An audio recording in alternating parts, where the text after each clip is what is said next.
Cela pouvait être bien le début d'une crise de la quarantaine. Un matin en bus, Gretchen voit une femme de son âge essayant en même temps de tenir son parapluie, regarder les téléphones et faire avancer tant bien que mal la poussette avec son petit. Cette femme, c'est moi, pense Gretchen, pleine de choses à faire, courir de partout, et après ça, la redoutable question.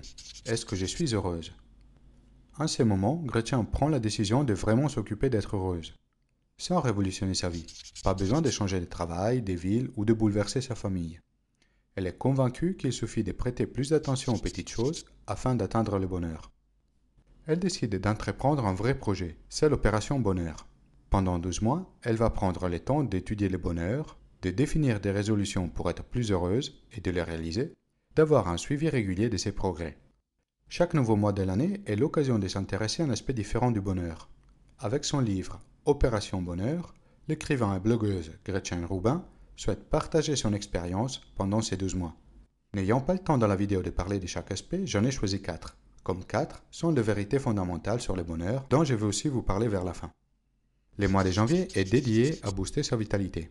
Pour avoir suffisamment de force pour mener à bien son projet, Gretchen décide de commencer par mettre en place des bonnes habitudes qui lui permettront d'avoir plus d'énergie. Elle décide de dormir régulièrement 7-8 heures par nuit pour bien se reposer. Pour ce faire, rien de plus simple, c'est coucher plus tôt. Mais ces habitudes la font souvent traîner sans une vraie raison, et d'autres fois, elle ne se couche pas juste parce qu'elle pense qu'il est trop tôt. Les ajustements qu'elle trouve pour assurer une bonne nuit de sommeil sont très simples. Éviter toute activité trop stimulante après dîner, travailler, s'occuper des mails, et réduire la luminosité dans l'appart. Après une semaine de bon sommeil, Gretchen voit déjà la différence. Les matins, il est plus simple de se lever et démarrer la journée avec plus d'énergie et de bonne humeur. La deuxième résolution pour avoir plus d'énergie est de faire du sport. Une vingtaine de minutes d'exercice physique est suffisante pour se maintenir en forme et pour stimuler les endorphines qui nous font sentir si bien. Se promener ou courir, aller à la piscine ou à la gym, faire du yoga sont toutes des options valides. Il suffit de viser la régularité plutôt que l'intensité. Il faut chercher à inscrire ces activités dans la durée. Il est donc indispensable d'identifier un sport qui nous donne plaisir, ainsi que les bons moments de la journée pour les pratiquer. Le mois de février est dédié à sa relation de couple. S'intéresser à son couple est un incontournable dans une opération bonheur. Une vie de couple réussie est un des éléments qui plus contribuent à une vie heureuse. Parmi les changements que Gretchen souhaite amener dans sa vie conjugale, elle décide d'arrêter de faire des choses dans l'attente que son effort soit reconnu et valorisé par son mari.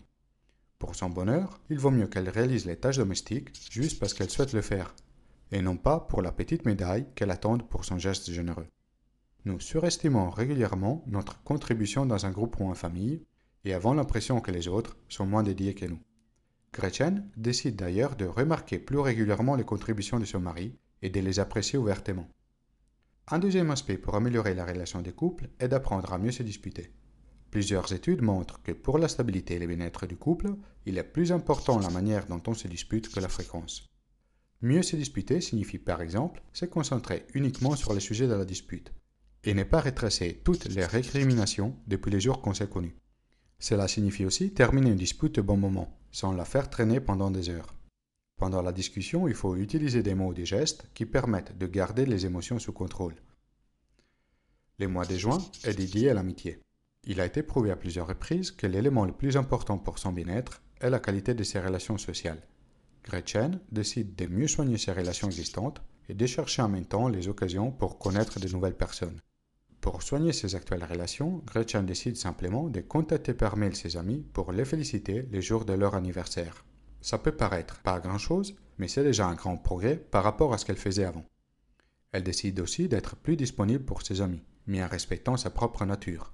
Elle n'est pas du genre à faire des cadeaux, mais elle aime bien donner de l'aide. Des petits gestes comme cela suffisent pour renforcer ses relations. Afin de connaître de nouveaux amis, Gretchen se fixe un objectif qui l'aide à garder le bon état d'esprit. À chaque occasion de rencontres avec de nouvelles personnes, elle décide de connaître 3 nouveaux amis.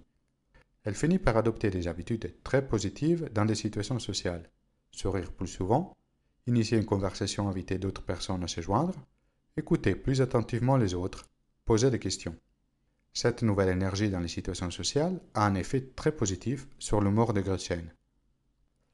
Le mois d'octobre est dédié à la pleine conscience. Cultiver sa pleine conscience présente plusieurs avantages. Ça calme l'esprit, rend plus vive et claire l'expérience quotidienne, permet d'arrêter des mauvaises habitudes et d'améliorer son humeur.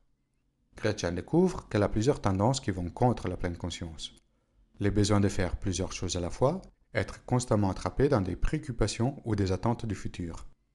Cultiver la pleine conscience via la méditation ne fait pas le cas de Gretchen. Elle décide alors de stimuler son cerveau avec des activités nouvelles, écouter de la musique et apprendre à dessiner.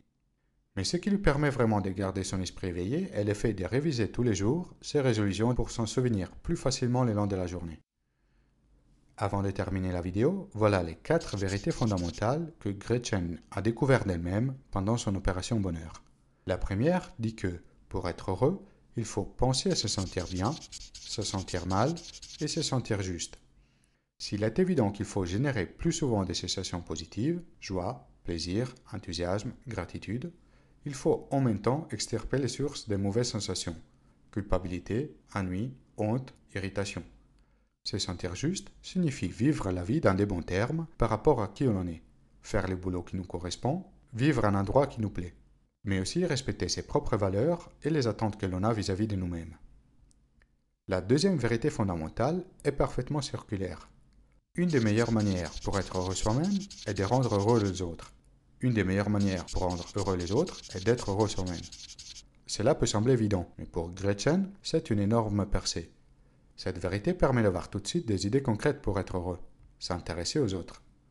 Aussi, cela règle le risque de se sentir égoïste quand on s'occupe de soi-même alors que d'autres passent un moment difficile. Être heureux est une excellente manière de les aider. La troisième vérité porte sur la nécessité de se livrer à l'action et en même temps de cultiver la pleine conscience. Les journées sont longues, mais les années sont courtes. Garder un petit journal ou marquer les faits saillants d'une journée aide à les vivre plus intensément et à mieux les garder en mémoire. Et pour terminer, la quatrième vérité. On est heureux uniquement si on pense de l'être. Être heureux, en effet, ne dépend pas des conditions externes, mais plus simplement de notre manière de les vivre. Même si celle-ci est la dernière vérité que Gretchen a découverte pendant cette année, elle l'avait en quelque sorte comprise depuis son voyage en bus à l'origine du projet. En s'efforçant d'être consciente de son bonheur, elle arrive à beaucoup mieux le ressentir. Et vous? Quelle résolution choisirez-vous pour votre opération bonheur? Laissez un commentaire ci-dessous. Vous trouvez les liens vers les bouquins dans la description en bas de la vidéo. Si vous avez aimé la vidéo, inscrivez-vous à ma chaîne YouTube et partagez la vidéo autour de vous. Si vous êtes intéressé à plus de contenu, visitez le site internet mindparachutes.com.